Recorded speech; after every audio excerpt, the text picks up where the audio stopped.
Well, it has now been a week since Buffalo Mayor Sean Ryan announced his $681 million budget for next year, and the 25% property tax levy increase has been well documented. However, there are other parts of the budget that have not gotten a lot of attention. 2 on your side's Nate Benson has the latest for us tonight. Nate?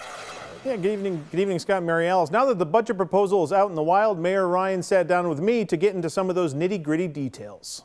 Since I have designated myself as the senior budget correspondent here at Channel 2, I sat down with Mayor Ryan to talk about his $681 million plan to bring Buffalo back from the brink.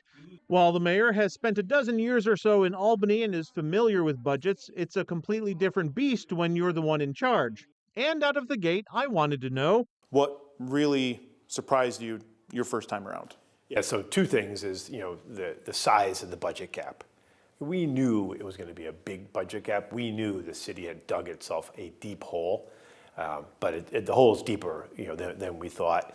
And then the second thing is once you start digging into the apartments, it's just how much these departments have been hamstrung from years and years and years of cuts. Which is why there aren't substantial department-wide cuts in his budget plan. We always look at efficiencies, right? So I would say what we look to find is, do we have redundant positions here that we could take the money from that position and put it over to another part of city government that needs more help? Some of those efficiencies in the budget include doubling the city's efforts to collect on fines and violations. Penalties, your budget calls for trying to collect double what the previous budget year did. I think it was $10 to $20 million, if I'm not mistaken, off the top of my head. And just to be clear, that's not from giving out new fines. That is just collecting fines that were given over the last few years, but never collected.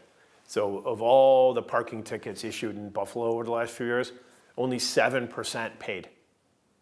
So there's this great pool of money out there of people who owe back taxes, back water bills, contracts with the city that they never paid on.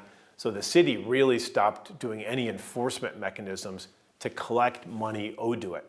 Mayor Ryan says that one of the reasons why the city does not report people who don't pay their parking tickets to the state DMV is because, and brace yourself for maybe the most Buffalo thing ever, the city doesn't have the proper computer. It's an old XP computer we have. We can only plug it in once in a while, but we haven't spent the money to buy a computer so we can go collect the millions and millions of dollars of fines. So that's just an example of just the sort of shape we're in as a city. How much in fines and penalties is outstanding? I know you want to collect $20 million. Is it greater than $20 million that's out there? It's greater than $20 million that's out there.